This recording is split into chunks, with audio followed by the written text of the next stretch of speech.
السلام علیکم. کیا پاکستان ہمیشہ ایسا ہی رہے گا جیسا اس وقت ہے؟ یہ آج کا موضوع.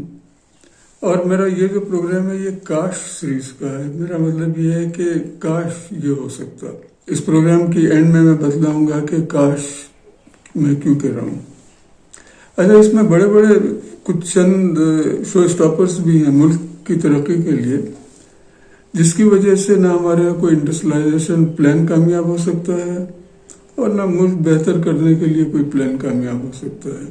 اور سیاستدانوں، لیڈروں اور سب کے جو نعرے ہیں یہ نعرے ہی رہیں گے. آپ دیکھیں ہمیشہ نعرے ہی رہیں گے یہ، جب تک ان ایشوز کو جن کو میں پوائنٹ آؤٹ کر رہا ہوں اس میں بھی اور دوسرے ویڈیوز میں بھی سالو نہیں کریں گے. ہمارے ممتاز سیاستدانوں اور ملک چلانے والے اداروں کو اس بارے میں غور کرنا ضروری ہے کہ کیا پاکستان کے حالات ہمیشہ اسی طرح رہیں گے؟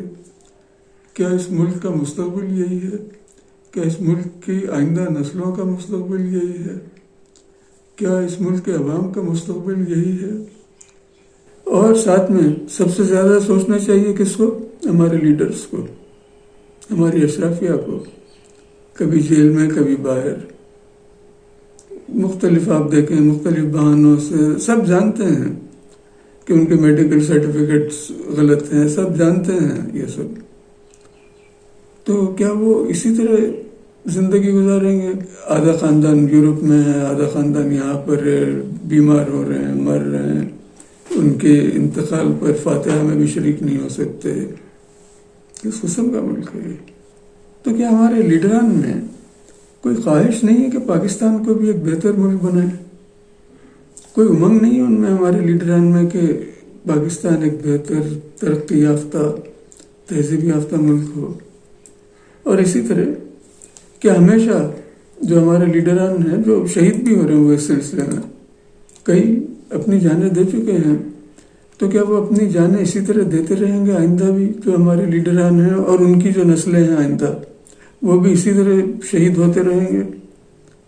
یا پاکستان کو یہ کوشش کریں گے کہ یہ ایک تہذیب یافتہ ملک ہو جائے اور دوسرے تہذیب یافتہ ممالک کے لیڈران کی طرح ان کی بھی دنیا میں عزت ہو؟ کہ ہمیشہ یعنی آئندہ بھی ہمارے موجودہ دور کی طرح ہمارے سیاستدانوں کو، ہمارے شرفا کو، ہمارے عمرا کو، ہمارے عدلیہ کو، ہماری اور بھی جتنے بھی ادارے ہیں ان سب کو چور اور ڈاکو اور غدار کہا جائے گا؟ کیا یہ سب لوگ پاکستان کے لیے کام کریں گے کبھی؟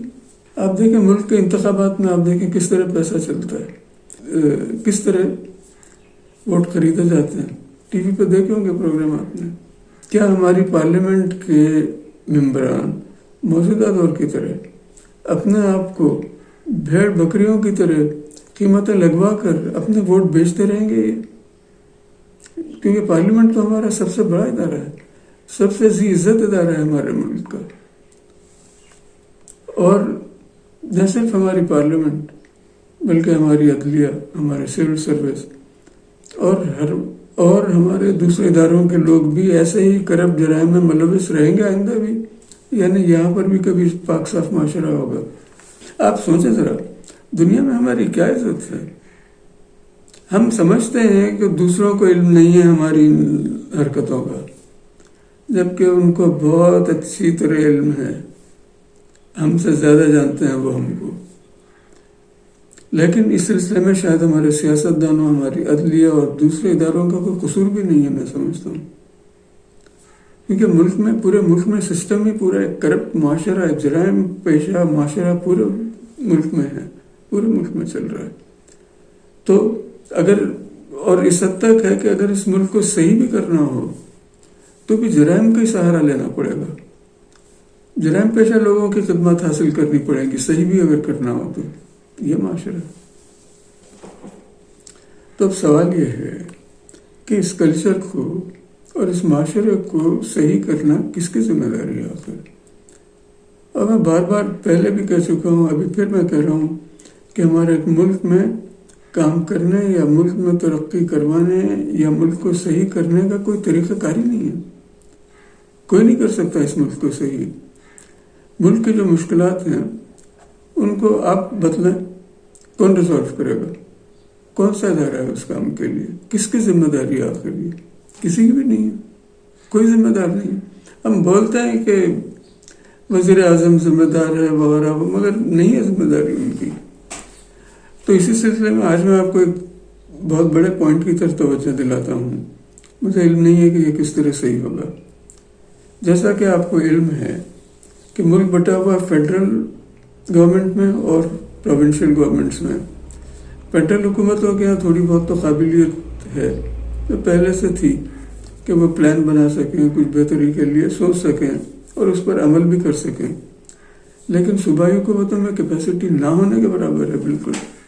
اور میں مختلف جو سجیشنز دیتا رہا ہوں جیسے انڈسٹریلائزیشن وغیرہ کے، اچھا تو ان میں سے ہمیشہ جو کچھ ذمہ داریاں ہوتی ہیں فیڈرل حکومت کی، کچھ ہوتی ہیں پروونشل حکومت کی۔ لوکل گورنمنٹس تو ہے نہیں ہمارے یہاں، نہ ان میں اہلیت ہے۔ تو ہمارے سیاسی ڈھانچے میں یا کانسٹیٹیوشن میں صوبائی حکومتوں کو آئین نے جو فرائض تفویض کیے ہوئے ہیں، صوبائی حکومتوں کو کانسٹیٹیوشن نے کہا کہ یہ کام آپ نے کرنے ہیں، ان پر صوبائی حکومتوں کا مکمل کنٹرول ہے، جن میں فیڈرل حکومت کوئی دخل اندازی نہیں کر سکتی، چاہے ملک ختم ہو جائے مگر وہ دخل انداز نہیں ہو سکتے اس میں، کیونکہ وہ صوبائی سبجیکٹ ہے۔ غور کریں ذرا، ہے نا؟ انٹرسٹنگ ہے نا سچویشن، کہ مطلب آپ ملک ختم ہو جائے آپ کا، دوسرا آ کے دخل اندازی کرے، امریکہ آ کے دخل اندازی کرے، انڈیا آ کے دخل اندازی کرے، وہ تو کر سکتے ہیں، لیکن فیڈرل حکومت آپ کی دخل اندازی نہیں کر سکتی۔ مگر آن دا کنٹرری، آن دا ادر سائڈ، اس پر بھی پھر آپ کو ہمدردی سے غور کرنا پڑتا ہے۔ صحیح بھی ہو سکتا ہے یہ پالیسی، کیونکہ اگر فیڈرل حکومت کو یہ اختیارات دیے جائیں تو وہ بھی ان اختیارات کو غلط استعمال کریں گے، وہ بھی صوبوں کی حق تلفی کریں گے، وہ بھی صوبوں کو دھکا دے کر نکال دیں گے۔ اور یہی کلچر ہے ہمارا۔ آپ دیکھیں پروونشل گورنمنٹس، ان کا کام ہے کہ وہ لوکل گورنمنٹس کو اختیارات دیں، لیکن کیونکہ اختیارات ان کے یہاں آ کے روک دیا انہوں نے اس کو، یہ ہے۔ خیر بہرحال میں کسی اور طرف نکل رہا ہوں، لیٹ می کم بیک۔ تو میں یہ بتلانا چاہتا ہوں کہ مختلف وجوہات کی بنا پر پورا سسٹم، پورا ملک جو ہے ڈیڈ لاک ہے، گرڈ لاک ہے، ایک ڈس فنکشنل سسٹم ہے، ایک ڈس فنکشنل ملک ہے یہ، جس کی وجہ سے کوئی بہتری یا اصلاحات یہاں نہیں کیے جا سکتے۔ صرف ایڈ ہاک کام ہو سکتے ہیں کہ بھئی آپ درخت لگا لیں، آپ لوگوں میں پیسے بانٹ دیں، آپ پیلی ٹیکسی چلا لیں، آپ بے نظیر انکم سپورٹ پروگرام بنا لیں، لیکن ملک کی ترقی، انڈسٹریلائزیشن نہیں کر سکتے۔ اسی طرح آپ دیکھیں لوکل حکومت، لوکل گورنمنٹس کا جو ایشو ہے، دنیا میں شاید پاکستان واحد ملک ہے جہاں لوکل گورنمنٹس نہیں ہیں، حتیٰ کہ مقبوضہ کشمیر میں، فلسطین میں، وہاں تک لوکل گورنمنٹس ہیں۔ تو آپ ذرا دیکھیں ہمارا جو لیول ہمارا کہاں پر ہے۔ اچھا، تو اب یہ جو میں شو اسٹاپر آگے بتلانے والا ہوں، یا ان شو اسٹاپرس کا حل نکالے بغیر پاکستان آگے بڑھنا تو بہت دور کی بات ہے۔ ہم موجودہ حالت کو بھی مینٹین نہیں کر سکتے۔ آپ دیکھیں گے آگے ہم اور نیچے ہوتے چلے جائیں گے۔ یہ ہمارے، کیونکہ جو ہمارا جو گورننس سسٹم ہے وہی چلا رہا ہے ملک کو، تو کیونکہ ہمارے لوکل گورنمنٹس نہیں ہیں، جو کہ افریقہ میں ہیں، جو کہ افغانستان میں ہیں، شروع کروا دی گئی ہے وہاں امریکہ کی لیڈرشپ میں، تو ہم آہستہ آہستہ ان سے بھی نیچے گر جائیں گے۔ بلکہ آلریڈی ہم گرے ہوئے ہی ہیں، اس وقت بھی ہم افریقہ سے گرے ہوئے ہیں۔ یہ تو باہر سے جو پیسہ آ رہا ہے اوورسیز پاکستانیز کا، اس کی وجہ سے ہمارے حالات بہتر ہیں۔